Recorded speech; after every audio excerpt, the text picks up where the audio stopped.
Hi అండి, నమస్తే. ఈరోజు నేను చేయబోయే రెసిపీ గోడు చిక్కుడుకాయ కర్రీ. ఫస్ట్గా కొన్ని జీలకర్ర, ధనియాలు, పల్లీలు, ఎండుమిర్చి, తెల్లపాయ తీసుకొని ఫ్రై చేసుకోవాలండి. ఫ్రై అయిన తర్వాత తీసి కొన్ని నువ్వులు కూడా ఫ్రై చేసుకోవాలి.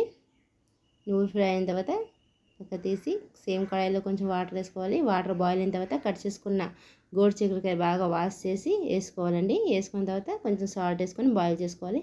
వాటర్ అంతా దగ్గరికి వచ్చేయాలండి.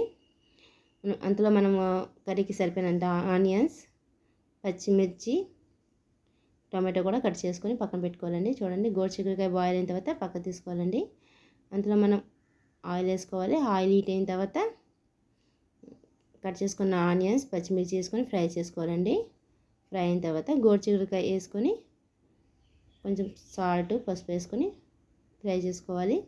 ఫ్రై అయిన తర్వాత కట్ చేసుకున్న టొమాటో కూడా వేసుకొని టమాటో బాగా మగ్గిపోవాలండి. చూడండి వీడియోలో. టమాటో బాగా మగ్గిన తర్వాత మనం కర్రీకి సరిపోయినంత చిల్లీ పౌడర్ కూడా వేసుకొని కొంచెంసేపటి కోసం మళ్ళీ ఫ్రై చేసుకోవాలండి. ఇంతకుముందు మనం ఫ్రై చేసుకునేది గ్రైండ్ చేసుకొని కర్రీకి లాస్ట్లో పౌడర్ అంతా వేసుకొని కలుపుకోవడమేనండి. అంతేనండి. చూడండి, కర్రీ అంతా అయిన తర్వాత గ్యాస్ ఆఫ్ చేసుకోవడమేనండి. అంతేనండి, గోడు చిక్కుడుకాయ కర్రీ రెడీ. మీకు వీడియో నచ్చితే లైక్, షేర్, సబ్స్క్రైబ్ చేసుకోండి. బాయ్ అండి.